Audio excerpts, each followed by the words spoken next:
De quoi tu parles? De quoi tu parles? Bienvenue à une autre émission de Quoi tu parles en partenariat avec l'Anime et la Disque.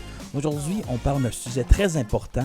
C'est avec une experte dans le milieu des artistes racisés. C'est son roster au complet. Amixi, Nathalie Bernardin, ancienne DG de la PCM et DG de plusieurs autres choses. Maintenant, travaille à la Coalition de l'industrie de la musique d'Ottawa. Comment ça va, Nat? Ça va bien. C'est aussi mon ancienne patronne. Oui, c'est vrai. DG à une autre époque, ouais. Ouais. C'est ça. Quand même, tu as fait contente. beaucoup de belles places. Tu as changé beaucoup de belles choses. Non, merci. Et là, tu C'est un continues beau à le compliment. faire. Ouais.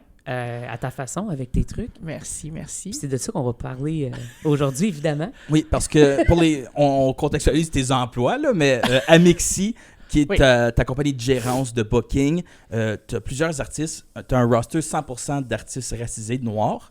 Yao, Flo, Kimia, Sabaya, Whitney Pierre, Alliance Suprême, qui est Flo et compagnie pour les personnes. Puis tu as aussi une équipe maintenant qui s'est étendue en Afrique, au Togo. Ouais. Fait que tu es vraiment une des personnes qui est à l'avant-plan de cette expansion canadienne, non seulement au Canada avec les populations afrodescendantes, là, si on veut, et aussi faire ce lien-là qui n'existe pas vraiment ailleurs qu'avec tes services en grande partie, à moins d'être un super gros nom, puis là, t'es Céline Dion, tu peux aller où que tu veux, là, tu sais. Mais de Est-ce que faire... tu gères aussi Céline Dion? Non. OK. Non, C'est ça. mais Parce qu'elle a un ça s'en comeback, hein? Fait que- Ouais, c'est ça. Mais c'est ça, fait qu'on va parler de l'inclusivité de ces artistes-là, tant dans notre milieu, ici au Canada, en Ontario, hors Québec, dans l'Ouest canadien aussi, d'où tu viens, tu es du Manitoba. Fait que ça, il y a toute une culture métisse, puis une grande histoire d'immigration aussi africaine au Manitoba, à Winnipeg, sensiblement comme qu'on voit un peu dans le sud de l'Ontario, peut-être moins à Ottawa, quoique maintenant le diaspora change aussi. Fait que c'est super intéressant, tu es super bien placé pour parler de ça, puis évidemment cette porte-là qui s'ouvre vers l'Europe et l'Afrique. Mhm. Puis je sais que c'est toujours bizarre de comme on en parlait tantôt là, mais d'être trois blancs en train de parler Ouais. de ce sujet-là. Mais au contraire, je pense que pour les gens qui vont écouter le podcast, ils vont s'en sentir un peu inconfortables. Je dis qu'il n'y a rien d'inconfortable là-dedans, en fait. Je pense qu'on a un devoir, surtout les gens qui s'y connaissent ou qui ont eu des expériences. Si je regarde Marc-Antoine, on était en Afrique ensemble à peu près jour pour jour un an passé. Mais tu sais, tu peux pas voir quand tu as vu quelque chose. Puis je pense que de mettre sur les épaules de la diaspora africaine, de parler, de nous éduquer, de nous guider, tout le temps, je pense que c'est lourd. Puis je me dis, si je peux faire quelque chose, puis en parler, puis provoquer du dialogue, puis provoquer une différente façon d'approcher le sujet ou de penser à ces affaires-là, surtout dans notre domaine, dans l'agriculture, je vais le faire. Je me sens comme si j'ai cette responsabilité-là aussi. So, on va juste comme tasser le weirdness de cette affaire-là pour débuter. Puis t'en as parlé justement, on a la chance d'aller en Afrique ensemble. Peux-tu nous parler un peu justement de c'était quoi cette approche-là de pouvoir justement amener des délégués canadiens à aller un peu rencontrer non seulement les artistes de là-bas, mais aussi la réalité puis l'industrie musicale, culturelle? Je pense avant d'arriver à comme l'année passée, parce que l'année passée, pour du contexte, on a amené une délégation de 14 Canadiens à Lomé, au Togo, pour vivre une expérience d'un festival. Donc, des gens professionnels, oui, certains étaient des artistes, mais surtout des programmateurs de salles ou des programmateurs de festivals ou des agents d'artistes, etc. Mais il faudrait que je vous explique que moi, la première fois que je suis allée en Afrique, c'était vraiment pas dans un contexte professionnel, je suis allée dans un contexte personnel.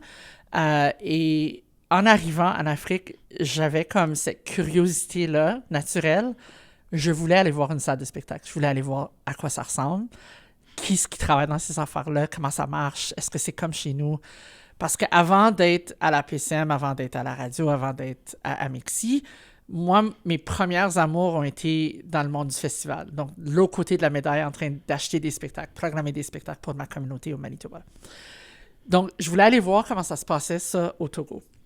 Donc, j'ai trouvé une couple de salles de spectacle, puis je suis allée rencontrer les gens. Puis quand je suis arrivée là-bas, c'est des questions comme la salle appartient à qui? Avez-vous un conseil d'administration? Comment ça fonctionne? L'État finance-tu votre truc, etc.? Puis rapidement, j'ai compris que c'est vraiment sur des engagements personnels. Donc, les salles de spectacle appartiennent physiquement aux individus, c'est-à-dire à la personne qui run la salle. Donc, Dick Mauto, que certaines personnes connaissent ici en Ontario, c'est sa salle, c'est lui qui appartient à ça. Et puis, quand lui a de l'argent, ben, il programme des spectacles. Quand il n'a pas d'argent, ben, il n'en programme pas. Puis cette passion, tu sais, moi, je me dis, c'est un risque financier. Tu sais, nous autres, on n'arrive pas à acheter une maison, puis c'est difficile. Lui, il achète sa salle de spectacle. Donc, je me suis dit, cette passion-là, j'ai envie que le Canada, ou que, en tout cas, la francophonie canadienne avec laquelle je travaille, les diffuseurs que je connais depuis, soient inspirés par ce genre de risque, prise de risque, puis ce genre d'engagement-là, puis dire, tu sais, combien souvent on entend dans notre milieu, je voudrais faire cet artiste-là dans ma salle de spectacle, mais je sais pas comment le développer. La communauté. C'est ça, je sais pas comment le développer au niveau du public, ou j'ai pas les moyens, le cachet, tu sais, il y a toujours, ou j'ai pas ça dans mon budget, etc., ou j'ai pas eu mon financement. Donc, je vais pas programmer.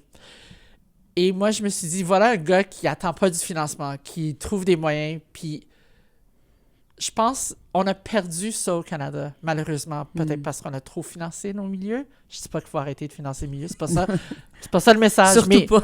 mais c'est surtout de dire, comme, quand tu as un coup de cœur pour quelque chose en tant que diffuseur, comment tu travailles, tu sais, comment ils appellent ça, là, mais le design thinking, mais comment tu marches en arrière pour dire, OK, comment que je vais trouver les moyens ou que je vais mettre les choses en place pour faire arriver ça. Donc, la première rencontre, c'était ça. La deuxième fois, je suis allée en Afrique. Là, j'avais vraiment envie de deep dive dans toute cette histoire-là, puis dire, OK, comment est-ce que vous êtes organisés? Donc là, on a commencé à essayer de faire venir ces Africains-là ici pour qu'il y ait une mise en contexte avec Réseau Ontario, par exemple. Donc, on en a fait venir 2 en 2019. Puis là aussi, tu sais, la communauté était comme, pourquoi tu fais venir des Africains en Ontario? On ne comprend pas. Je dis, vous allez comprendre. Ça va venir. Et je pense que là aussi, il y a eu une curiosité des 2 Africains par rapport à le milieu ontarien, puis le milieu ontarien par rapport à eux.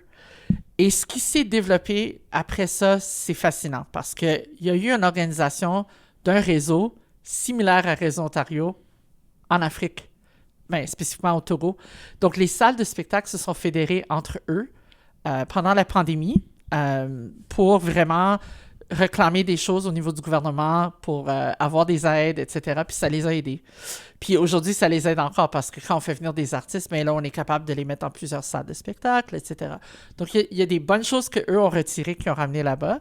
Puis je pense aussi, tu sais, je pense au MIFO, par exemple, ou à Hearst, qui font des initiatives vraiment intéressantes pour la communauté africaine. Eux aussi ont été transformés par ces rencontres-là, puis ces façons de penser par rapport à la diaspora. Donc, je pense que comme ça vient vraiment de là. Et la délégation de 14 qu'on a amenée au Togo, c'était vraiment pour continuer ce cheminement-là au niveau de la transformation. De dire, si on peut avoir des retombées concrètes sur notre territoire par rapport à cette découverte ou cette appréciation ou cette éducation-là par rapport à l'Afrique, on va en être gagnant. Puis déjà, ça fait 1 an, comme j'ai dit, depuis qu'on a fait cet exercice-là. Et pour ceux qui étaient au Fuck Off cette année, la transformation a été incroyable. Puis je l'ai dit, j'étais sur un panel à un moment donné et j'ai dit, le directeur du Fuck Off, Yannick, était dans cette délégation-là. On a vécu, la francophonie canadienne et lui, on a vécu quelque chose ensemble. On a été transformés. Quand tu vis des expériences communes ensemble, tu es lié pour la vie à travers de ces événements-là. Absolument. Tu es transformé. Et là, je trouvais que la place que la francophonie canadienne occupait au Fuck Off cette année était tellement différente que toutes les années précédentes. Puis on était là comme... Je trouvais qu'on était plus là comme un partenaire, comme un égo, plutôt que... Pas égo... EGO, mais EGE, ouais. Mais on était vraiment plus là comme un ego versus peut-être comme le cousin pauvre comme on a été dans le passé, tu sais, où on est comme, on n'est pas à notre place, puis on essayait de rentrer, puis là, puis même le panel qu'on a fait, il y avait comme la moitié de la salle qui était des Québécois, puis la moitié de la salle qui était... La francophonie canadienne. Ça se faisait pas avant. On faisait des panels, puis c'était la francophonie canadienne qui était là, puis qu'on essayait de normaliser comment on se sent quand on vient au Québec, puis qu'on a du mal, puis non. Mais là, on était vraiment sur une autre... tu sais, ils nous posaient des questions comme comment on peut mieux comprendre la francophonie canadienne. Puis je leur disais, venez avec vos artistes quand vous les les booker à Whitehorse ou à Winnipeg ou à Ottawa. Venez, vous allez comprendre de quoi est fait la communauté, puis vous allez mieux apprécier, vous allez mieux pouvoir travailler le territoire après, tu sais. Puis j'imagine qu'en vivant des expériences comme ça, tant ici même au Canada que tu as vécu en Afrique, ça change ce paradigme-là aussi, que souvent on avait l'impression que les artistes noirs, ben souvent malheureusement c'était le cas, c'était ton token d'une subvention pour diversité multiculturelle, tu coches la case, tu le mets en début de programmation parce que tu veux juste essentiellement l'argent, tu veux pas vraiment son spectacle, tu veux juste ça paye ton cachet, puis j'ai des frais d'admin, puis ça me couvre, puis je suis heureux avec ça. Est-ce que tu vois maintenant, avec ces expériences-là, que le monde, tu sais, veut pas aller en Afrique, ça te fait ouvrir les yeux aussi d'une grande façon. Vraiment. Puis qu'on voit que, tu sais, de comment intégrer ces cultures-là, tu as parlé de qu'est-ce qui se passe à Omifo avec Anne, qui, tu sais, comment aller chercher ces communautés-là qu'auparavant, on disait, ils sont pas au rendez-vous, ils viennent pas, ça vaut rien. C'est une grosse question. J'allais dire, la question est complexe. Je pense que le tokenisme, c'est encore très présent. Mais je pense que ça remonte de je dis les Blancs, notre niveau de confort. So, je veux pas comme créer une hiérarchie, mais il y a comme, tu sais, il y a des Africains qui sont ici, genre Yao ou Flo, ou des gens de la diversité culturelle. On les classe en diversité culturelle parce qu'ils ont la peau noire.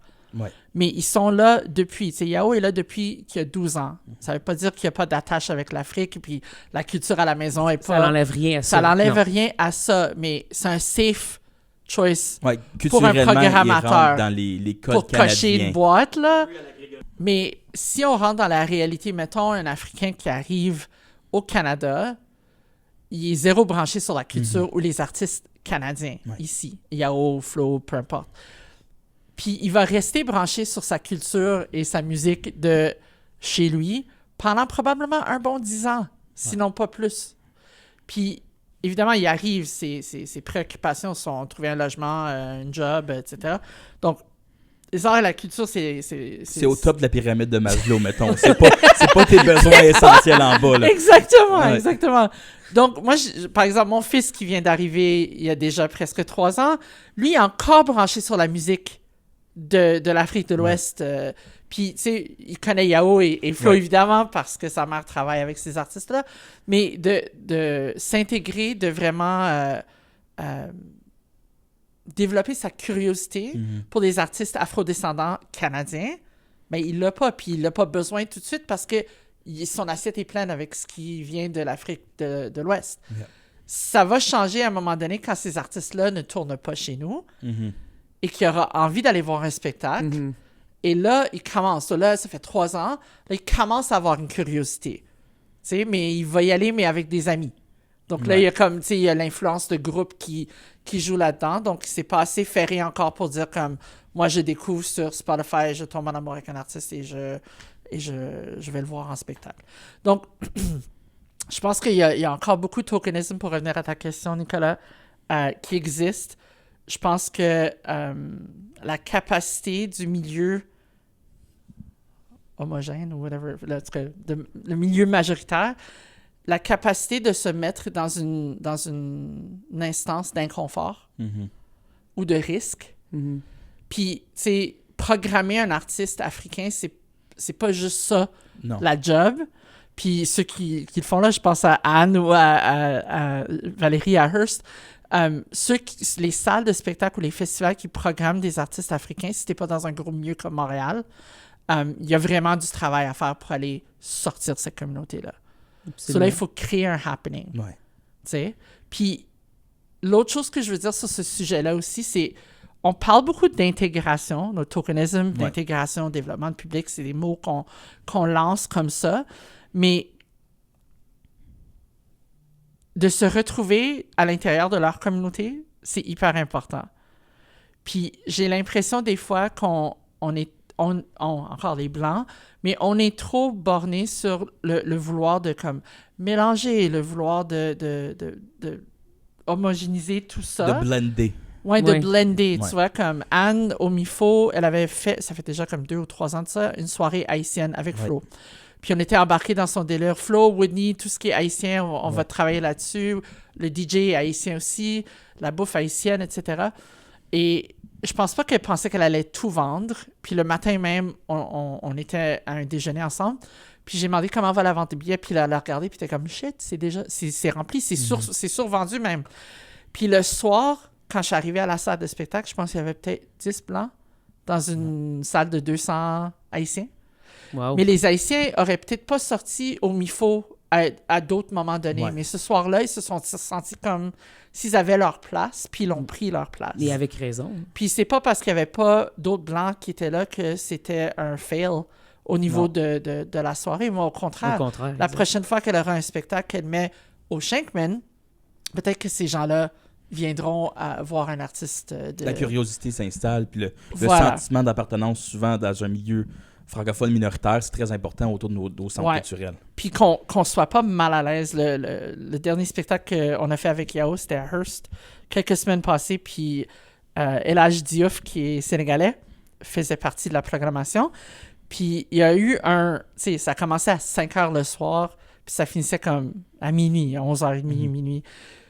Et le plus que la soirée progressait, le moins de blancs qu'il y avait dans la salle était vendue, c'était sold out. Le moins de blancs qu'il y avait dans la salle, et à la fin de la soirée, tout se passait en Wolof.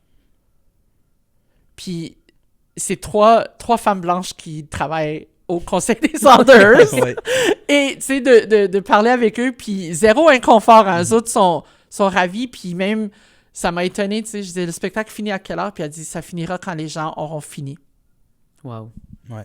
Ça, là, Cette qu'une approche-là. diffuseur comprenne ça et l'importance de comme, tu sais, de pas couper ce fun-là. Ils sont en train d'avoir un moment, il y en a tellement peu de ces moments-là où ça peut se passer dans leur langue. Mais moi, j'ai toujours été fascinée de voir comment une communauté, ça c'est depuis l'université, là, mais de voir comment une communauté déplacée, donc moi, c'est mon premier port d'attache, c'était la communauté du Mali au Manitoba, mais comment la communauté qui est déplacée arrive à recréer une communauté au sein de notre communauté. Donc, la langue a continué à vivre, la bouffe a continué à vivre, la culture a continué à vivre à l'intérieur de ces maisons-là ou ces appartements-là ou whatever. Oui. Mais comment ils peuvent trouver une façon de se sentir à l'aise entre eux chez nous. Ça, c'est huge. So, à Hearst, c'est un peu ça que je vivais, là, comme tout se passait en Wolof. Lui, il leur parlait en Wolof, les autres répondaient en Wolof. Si t'étais un blanc, tu comprenais que dalle de ce qui se passait. Mais c'était beau à voir. T'es comme, alright! Genre, on a eu notre fun, c'est leur tour aussi d'avoir leur fun, puis qu'ils prennent cette place-là. Mais justement, d'avoir cette approche-là, de pouvoir dire, OK, le spectacle finira quand il va finir, puis de faire une longue soirée qui commence tôt, les gens arrivent, tout ça, ça fait partie de la culture. Il y a un certain apprentissage, puis moi, j'en parle d'expérience. Jouer 2 heures plus tard. Exactement. Mais je parle d'expérience, mais quand tu sais pas ces choses-là, puis admettons que tu programmes un spectacle, puis là, tu es en train, évidemment, de jouer avec la culture d'une certaine façon. Fait que le fait que, justement, tu prépares les gens à expliquer, puis qu'on fait des voyages pour aller voir comment ça se passe, puis comment mieux accueillir. C'est ça le but. Ouais. Je pense qu'en tant que diffuseur, en tant qu'ami artiste, peu importe c'est quoi ton rôle dans l'industrie, le but, c'est de comment on peut mieux accueillir et les faire sentir plus chez soi, puis qu'on soit toutes chez nous, tu sais. Puis là, on parle évidemment, on veut pas que ça soit super homogène non plus, puis on veut garder le côté culturel qui est tellement important de chez eux, mais de faciliter ça, de ce que tu fais. Moi, je trouve ça tellement beau, puis moi, j'ai énormément appris quand j'y étais, puis encore à ce jour, puis on garde contact, on a des WhatsApp avec les gens. Mais ça a changé ton mindset lens, hein, ouais. À 100%. Ça a changé mon mindset quand la façon que j'approche des artistes. On fait la direction artistique aussi et tout, puis tout a changé par rapport à ça, puis ça a changé même quand je donne des ateliers dans les écoles, la façon que je vais présenter certains trucs, l'approche est différente, puis je pense que c'est important, puis justement, cette sensibilisation-là que tu réussis à faire, puis le fait que tu accompagnes tes artistes dans ces choses-là, que tu as été à Hearst. C'est pas tout le monde qui fait ça a un impact que je fasse ça, que je le vois. Pourquoi c'est important pour toi, justement, de suivre tous ces mouvements-là? Parce que tu pourrais installer les pions puis faire comme, OK, tu sais, les choses, mais tu suis. Bien, parce que je pense que c'est important de comme j'ai dit au début, là, de pas mettre ça sur leur épaule pour nous montrer comment. Donc, moi, j'ai cette curiosité naturelle-là aussi de vouloir savoir comment ça se passe pour pouvoir mieux défendre auprès des gens qui ne comprennent pas. Donc, tu sais, la première fois qu'on est allé avec Yao en tournée, j'ai préparé un document, une bible, pour que les artistes musiciens, certains noirs, d'autres pas, soient bien préparés, puissent bien mentalement se préparer pour y aller. Et puis même avec ça, genre les petits morceaux que j'ai ramassés après, de choc culturel, de mécompréhension, tu sais, j'ai eu du travail à faire, puis j'étais très contente de l'avoir fait, parce que moi, j'ai beaucoup appris aussi sur mon métier de comment accompagner, comment, tu sais, suivre ce développement-là. Puis des trucs, on parle du temps. Tantôt, tu as dit, Ouais. l'homme blanc a une montre, mais l'homme noir a le temps. Ouais. Ce que je trouve un très, très beau dicton. Mais quand on était à la salle de spectacle de Maoto pour la balance de son avec les artistes de Yao, on est arrivé, il nous dit genre à 2h le soundcheck. So, on est arrivé à 2h, les gars n'ont pas mangé encore. Et on est là et on attend. Et 5h, on n'a toujours pas fait la balance de son parce qu'ils sont en train de monter ou flyer les speakers et tout ça sur la scène. Les gars commencent à être impatients. Moi, je m'en vais chercher des fruits coupés sur le bord de la route pour ramener aux gars pour que les gars ils puissent manger quelque chose. Je sais qu'à 7h, il va y avoir un souper. Les gars ont joué, hein. Tu sais, the show went on, puis ils ont fait leur spectacle, puis tout s'est super bien passé. Mais cette incompréhension de comme le temps, puis tu sais, tout le monde est en train de travailler, même si tu as l'impression que personne bouge leur cul, tu sais. Les gens sont en train de travailler, mais ça a l'air différemment de l'autre côté de l'océan. Puis je l'ai fait encore avec la délégation des 14, là, de les accompagner. Puis certains suivent le rythme, d'autres buckent parce qu'ils disent non, ils sont habitués de voyager ou sont habitués de faire les choses d'une autre façon. Puis là, arriver sur le terrain, tu n'as pas le choix que de suivre le rythme. Puis je pense que je suis ces artistes-là dans ces spectacles-là, moi, parce que je suis aussi curieuse. Je suis une personne qui veut savoir, qui veut apprendre. Puis je le vois comme du développement professionnel pour moi. Puis après, ça me permet de mieux défendre les intérêts de ces artistes-là, de ma famille aussi, parce que je suis mariée à un Togolais, puis j'ai des enfants qui sont en train de vivre ce changement-là. Puis je me mets dans leur peau aussi. Les autres arrivent ici, puis ils sont le seul noir sur sur le banc de leur école. Ça change, là, on est d'accord, ça change de plus en plus. Mais de savoir à quoi ça ressemble. Il y a quand même certaines de ces réalités-là qui sont encore vraies très dans présentes. différents contextes. Ouais, absolument. Absolument. Puis je pense qu'on a tout un devoir d'ouvrir ce dialogue-là, puis d'en parler. Puis d'être correct avec l'inconfort que ça provoque. Tu sais?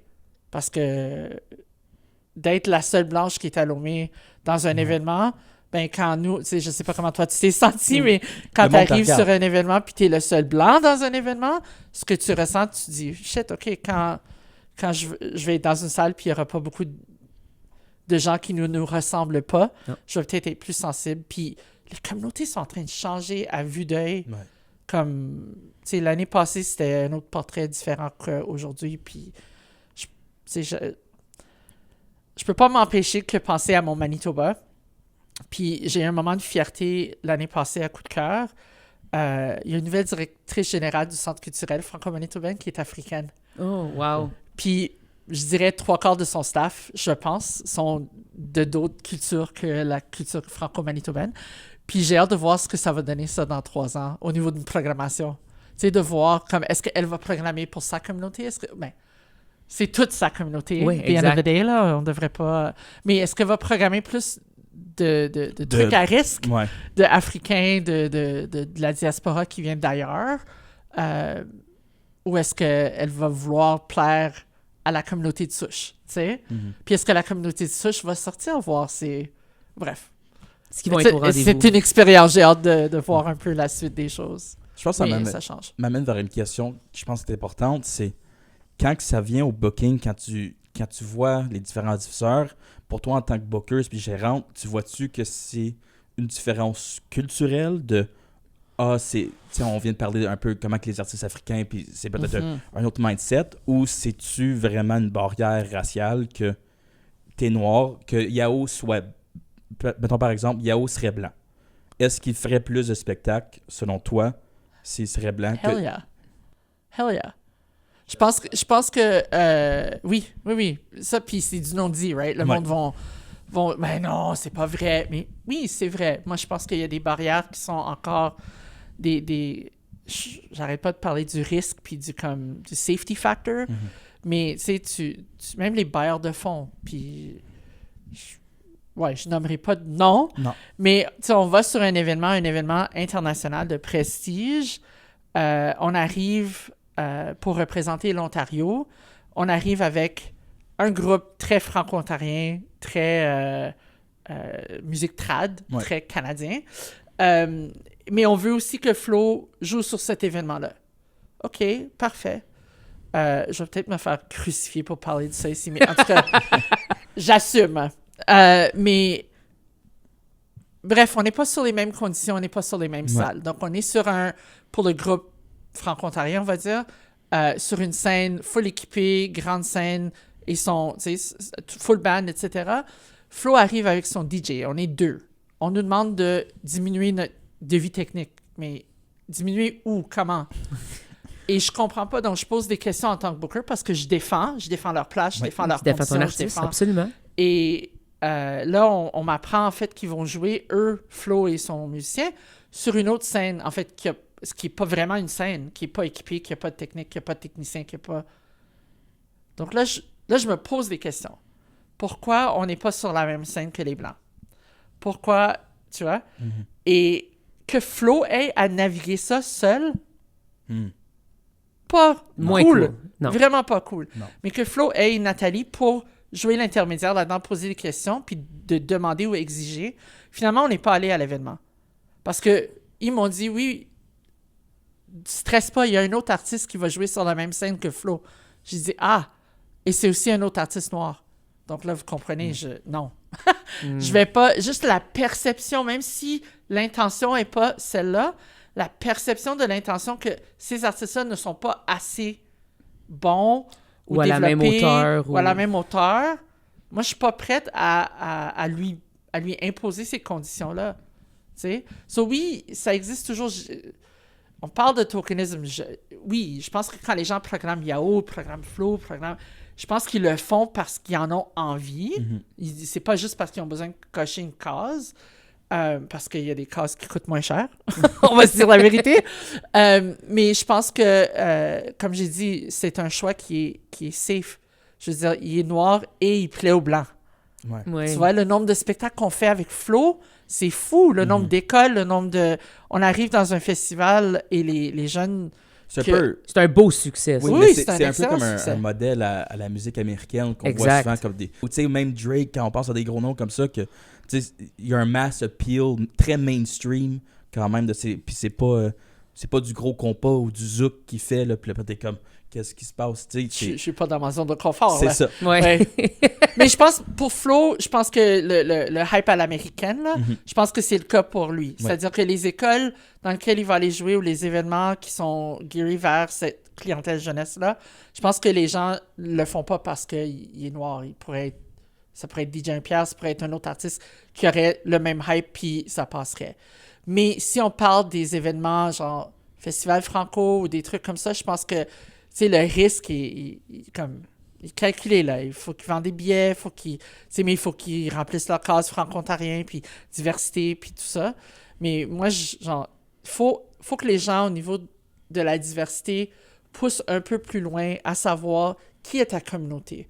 Parce que plugger un noir juste pour plugger un noir, puis pas savoir, comme si tu plugues Yao, mais tu t'attends que la communauté, je dis n'importe quoi, mais ivoirienne, sorte pour voir Yao, il va l'en voir, mais non, ça va être surtout la communauté blanche qui le suit depuis qu'il y a 12 ans, qui l'a vu, tu sais. Je pense qu'il faut qu'on soit réaliste, puis je reviens sur la question, l'exemple de Hearst, mais de savoir qu'il y a une énorme communauté sénégalaise qui est à l'école, à l'université de Hearst, de savoir, si je programme un Sénégalais dans ce contexte-là, il va y avoir une magie qui va se passer. Ou un Haïtien. Ouais. Tu sais, la communauté haïtienne à Ottawa, c'est une communauté importante, là. Donc, de les voir sortir en grand nombre pour le spectacle de Flo, etc., au MIFO, c'était une beauté. Mais si Tu sais, si tu sais que ta communauté est camerounaise, puis tu vas plugger un artiste congolais, pose-toi pas de question pourquoi il y a personne qui est venu. Ouais. Tu sais, puis qu'est-ce que tu as fait pour aller rejoindre ces communautés-là? Donc, ils sont où? Ils sont dans des maisons, ils sont dans des églises, ils sont où? Va les rejoindre, va trouver des ambassadeurs qui sont des grosses bouches là, dans les communautés, qui savent mobiliser les gens, qui savent... parce que, tu sais, nous, juste mettre une billetterie en vente, là, ça marche pas. Non. Pas pour ces communautés-là, en tout cas. Non. C'est du bouche à oreille, c'est du... comme je disais, là, c'est des comportements de troupeau. Ouais. Donc, tu sais, s'il y a une gang qui s'en vont, là, tout le monde va y aller, puis ça va être leur truc, puis ça, il faut vraiment savoir... et les impliquer aussi dans... Ouais. La prise de décision, le choix des artistes, de suggérer. Yeah. Tu sais, Anne qui fait avec le MIFO, qui fait des soupers, ben, demander à la communauté de faire ce genre de potluck-là, d'apporter tes mets traditionnels que ta grand-mère va faire dans la cuisine, ça va être super bon, mais que nous autres, en tant que Blancs, on pourrait jamais... On connaît pas. On sait pas comment faire, on serait pas par où commencer à moins d'une recette de Ricardo, tu sais. Puis moi, la prochaine étape, c'est parce que tu as parlé un peu du Togo puis Amixi, mais moi, j'ai incorporé Amixi au Togo. Puis j'ai des artistes au Togo que vous ne connaissez pas encore, ou que toi, tu connais, un peu, avec lesquels je travaille. Mais l'idée, c'est éventuellement de travailler. Donc, par exemple, il y a un artiste que vous connaissez, Kimia, avec qui je travaille. On est en train de faire un remix avec des artistes du Togo pour une chanson de Kimia qu'on va relancer ici. Donc, éventuellement, c'est créer c'est normaliser, en fait, ces relations-là. Ça ne veut pas dire qu'on va faire tourner des artistes de l'Afrique sur le territoire canadien. On a des artistes d'Afrique sur le territoire canadien qu'on devrait être en train de tourner et qu'on ne tourne pas. Mais c'est de normaliser un peu ces deep dives culturels-là entre nous, tu sais. Puis même chose, moi, au Togo... On n'est pas là pour parler de ça, mais de normaliser faire affaire avec un artiste canadien. Ouais. Puis encore, Kimia, c'est un safe choice parce qu'il est noir, puis il chante un peu de son pays, etc. Donc, on est déjà sur... C'est pas mes aïeux, mettons. Là, c'est ça. Je les sors pas de leur zone de confort complètement. Les référents sont on point aujourd'hui. mais ça fait... Tu sais, pour moi, ça fait partie aussi de créer cette fluidité-là culturelle, puis de s'apprendre nos cultures, puis d'apprendre à les apprécier. Je pense que c'est en les comprenant, tu as vécu l'expérience aussi que une fois que tu comprends un peu les rites et coutumes, les traditions, comment que ces peuples-là agissent, comment ils consomment, la prochaine fois que tu as un événement, tu n'as plus le malaise de découverte, tu n'es plus comme, OK, on a dit ça commence à 5 heures, il est 5 heures, puis je suis tout seul. Mais là, tu fais comme, OK, le monde arrive plus tard. C'est comme un party au secondaire. On a tellement à apprendre à être décrispé de tout ça, là, franchement. Pour en parler, c'était tellement beau de voir la communauté se mobiliser, puis il y avait vraiment, genre, l'entretien au début, puis ils se parlaient, puis c'était tellement beau à voir, puis il y a personne qui se demandait, il était quand le spectacle, là? Le spectacle va arriver, il va se passer, il y a toujours de la nourriture, il y a toujours des gens, justement, qui discutent, qui parlent, puis je pense que le public est très ouvert aussi, est-ce que moi, j'ai pu voir, tu sais, je veux dire, quand j'ai été au festival, justement, c'était une panoplie de styles musicaux qui étaient là, même du métal qui était là en soirée. Tribal. Exactement. Puis il y avait des gens au rendez-vous qui étaient là la journée d'avant à écouter de la musique plus culturelle de l'Afrique, justement. Donc, c'est quand même fou de penser qu'il y a cette ouverture-là qui, selon moi, est moins une ouverture ici, dans notre contexte francophone, on va dire. Donc, je trouve ça tellement beau, puis j'espère que ça, on va apprendre beaucoup de ça aussi. Ouverture dans le sens de consommation, que les gens étaient ouverts à juste consommer tout ça? Aller au spectacle, exactement. À se dire comme, je vais aller voir ce spectacle-là. C'est dans ma communauté, il y a un spectacle, il y a un festival, je m'y présente. Ouais. Pas juste à cause d'une tête d'affiche, pas juste à cause de...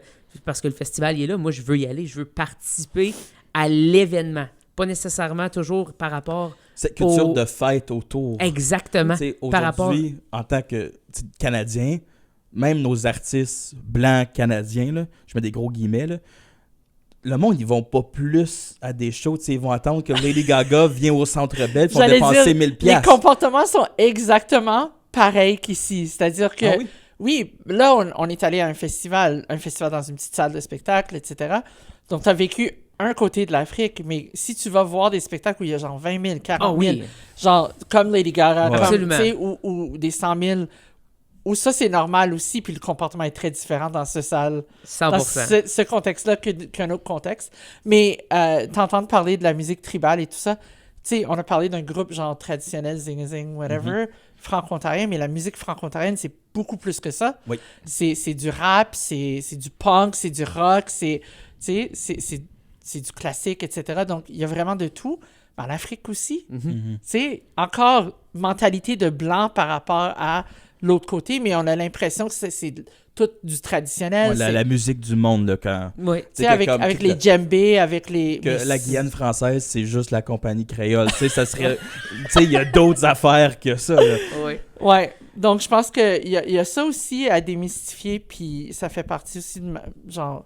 Tu sais, oui, je représente Yao puis Flo, mais de démontrer aussi, puis je pense à travers du projet de Yao, avec l'évolution, j'aime voir, tu sais, qu'il commence à intégrer des aspects de ses racines africaines, puis je pense que ça change l'oreille, en tout cas par rapport à son public, à lui. Je pense que tu as soulevé des super beaux points pour comment inclure la communauté dans un spectacle qui est en salle, ou qu'on a un peu plus un contrôle, ou que tu peux faire 2-3 artistes dans une même thématique, ça se fait bien. Si tu avais à donner un conseil pour quand c'est des festivals, comment est-ce qu'on inclut sans exclure en même temps les artistes? Parce qu'on l'a dit, tu sais, on va mettre sur le main stage cette personne-là, puis on va mettre sa scène B à 2h30 en arrière, l'autre personne. Comment est-ce que... Faut arrêter de faire ça. Je pense aussi, s'enlever les billets, que si c'est pas blanc puis si c'est pas canadien, ça va pas attirer. Je pense des fois, on a ces billets-là de... Ben, on a une majorité blanche, fait qu'on va booker du blanc, c'est safe, le Des monde va mauvais venir. plis On On va a pas- booker du trad, on va booker Ouais. du pop. Ça peut être ça aussi, là, que on va laisser faire le groupe rock, parce que le rock, c'est les années 80. Personne n'écoute du rock à ça. Ça met du monde inconfortable. C'est C'est ça. loud, c'est agressif, It's all about comfort. Ouais. Oui. Le monde ne veut pas être inconfortable, sauf que moi, je pense que de plus en plus, les publics aujourd'hui veulent être inconfortables. Ouais, bouleverser un peu. Ils veulent être Exact. bouleversés, Ils veulent vivre ils veulent- quelque chose. Merci. C'est tellement important. Merci. Puis on n'a pas parlé de langue, mais je Oui. pense qu'il y a ça aussi, c'est-à-dire l'artiste moins intégré, genre Yao, Flo, je dis ça comme exemple, mais des gens qui chantent encore dans leur langue ou qui choisissent de chanter dans leur langue, eux aussi, genre, c'est... On parlait de tokenisme, mais c'est un gros inconfort parce que là, ton public comprendra rien, Mhm. tu sais. En même temps, c'est souvent des excellents raconteurs qui vont pouvoir t'expliquer. Oui! Vous savez, comme tu sais, mais c'est ça, laissez la chance, on n'arrête Ouais. pas de le dire. C'est plutôt ça, c'est comme soyez curieux, faites confiance à justement votre public, Ouais. qu'on est capable d'écouter ça et d'apprécier. Puis même Et si on ne comprend pas les mots, on va comprendre les intentions, on va comprendre Absolument. les fluctuations, on va comprendre ce qu'il essaie de véhiculer, puis ça nous laisse une interprétation libre aussi, en quelque sorte. J'écoute beaucoup de rap allemand, j'ai aucune idée qu'est-ce qu'ils Tu vois? disent, mais je trouve ça sick. Puis je suis comme, c'est cool, le son de la langue allemande, je comprends pas un mot, mais je suis comme, c'est intéressant la proposition qu'ils font. Ben, je suis allé en Allemagne pour la première fois avec l'anime l'année passée. Puis on a eu un sync pitch pour une Ok. tune de Flo. Puis c'était la première fois que j'étais confronté, même si je mets l'Afrique de côté pour 2 secondes, parce que, c'est oui, je parle la langue, il parle le français, mais d'être dans un pays où le français et l'anglais, qui est dalle, là. C'est ça, ouais. Et là, d'être vraiment basé sur la musique. Ben, pas le propos, mais le vibe, C'est ça. tu sais, le marketing que tu mets dans tes produits, tes photos, etc.